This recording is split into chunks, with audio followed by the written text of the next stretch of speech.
एक जलती हुई लाइब्रेरी, हजारों पांडुलिपियां, ज्ञान की सदियों पुरानी विरासत आग की लपटों में धीरे धीरे खत्म हो रही थी।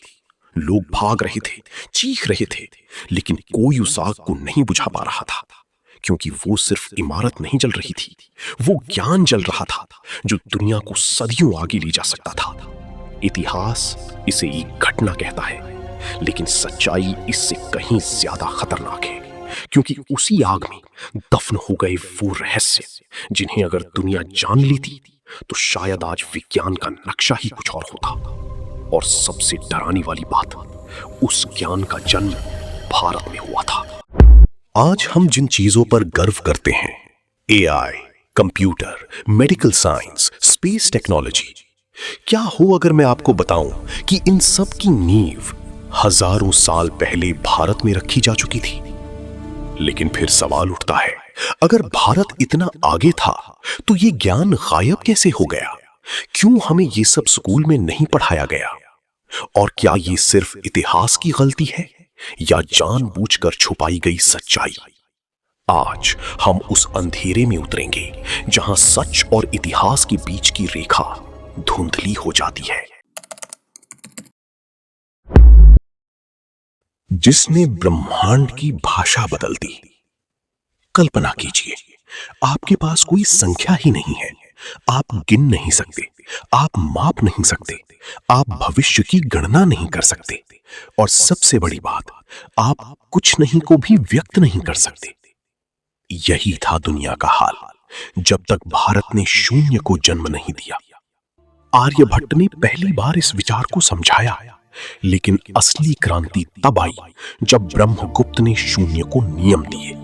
उन्होंने बताया, शून्य सिर्फ कुछ नहीं है, ये गणित की सबसे ताकतवर शक्ति है। आज हर कंप्यूटर, हर मोबाइल, हर सैटेलाइट जीरो और एक की भाषा में काम करता है। सोचिए, अगर शून्य नहीं होता तो क्या आज की दुनिया होती? सर्जरी, जब शरीर के अंदर झांकना पाप माना जाता था। एक समय था जब दुनिया में बीमारी को श्राप माना जाता था। लोग इलाज नहीं, प्रार्थना करते थे। लेकिन उसी समय भारत में एक व्यक्ति मानव शरीर को समझ रहा था, चीर रहा था और उसे ठीक भी कर रहा था। वो थे, उन्होंने सिर्फ सर्जरी नहीं की, उन्होंने शरीर के अंदर की दुनिया को खोल दिया। उन्होंने 300 से ज्यादा ऑपरेशनों का वर्णन किया, और सबसे चौंकाने वाली बात, उन्होंने प्लास्टिक सर्जरी की। नाक को फिर से बनाना, कटे हुए अंगों को ठीक करना, ये सब तब जब दुनिया को यह भी नहीं पता था कि शरीर के अंदर क्या है। आज की दुनिया बीमारी के बाद इलाज करती है, लेकिन भारत ने हजारों साल पहले ही समझ लिया था, बीमारी को होने ही मत दो। सिर्फ दवा नहीं है, ये जीवन को समझने का विज्ञान है।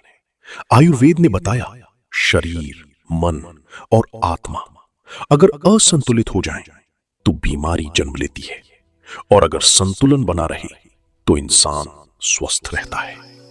आज जो होलिस्टिक हेल्थ दुनिया सीख रही है, वो भारत में पहले से मौजूद था।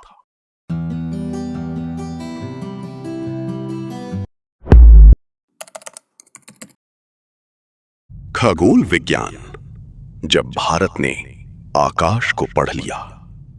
रात का आकाश हमेशा से इंसानों के लिए रहस्य रहा है, लेकिन भारत में इसे सिर्फ देखा नहीं गया, समझा गया। भास्कराचार्य ने कहा, पृथ्वी स्थिर नहीं है, ये घूमती है। सोचिए, जब पूरी दुनिया मानती थी कि सूर्य पृथ्वी के चारों ओर घूमता है, तब भारत ने सच देख लिया था। उन्होंने ग्रहण का भी वैज्ञानिक कारण बताया। कोई राक्षस नहीं, कोई मिथक नहीं, सिर्फ विज्ञान। दिल्ली, एक भीड़ भाड़ वाला शहर, जहां हर दिन हजारों लोग आते जाते हैं, लेकिन इसी शहर के बीचों बीच खड़ा है एक ऐसा रहस्य जिसे विज्ञान आज तक पूरी तरह समझ नहीं पाया। हम बात कर रहे हैं दिल्ली का लौह स्तंभ की।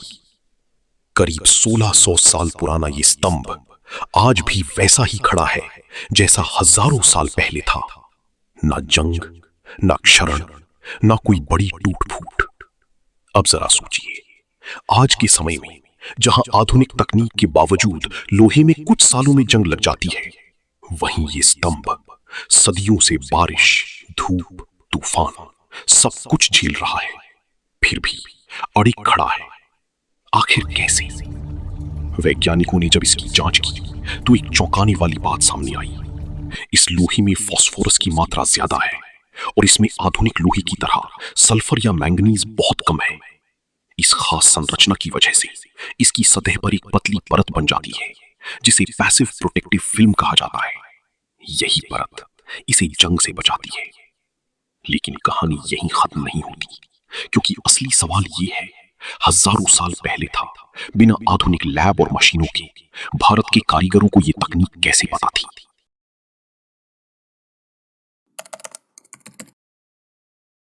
योग, शरीर से परे की शक्ति।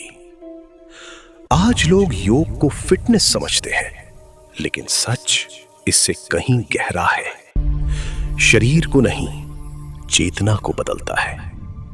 हजारों साल पहले भारत ने समझ लिया था, मन को नियंत्रित कर लिया तो जीवन को नियंत्रित कर लिया।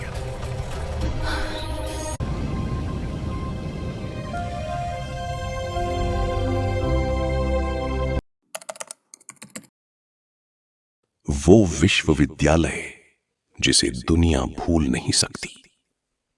कल्पना कीजिए, एक ऐसा स्थान जहां ज्ञान की कोई सीमा नहीं थी, जहां दुनिया भर से छात्र आते थे, जहां हर सवाल का जवाब खोजा जाता था। वो था, लेकिन फिर वो जल गया और उसके साथ जल गया वो ज्ञान जो दुनिया को बदल सकता था। क्योंकि सच ये है, भारत ने सिर्फ खोज नहीं की, भारत ने दुनिया को सोचने का तरीका दिया।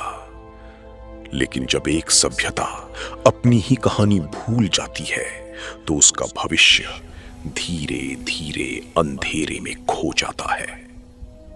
अब फैसला हमारे हाथ में है, क्या हम उस खोए हुए ज्ञान को फिर से खोजेंगे या उसे हमेशा के लिए इतिहास में दफन रहने देंगे।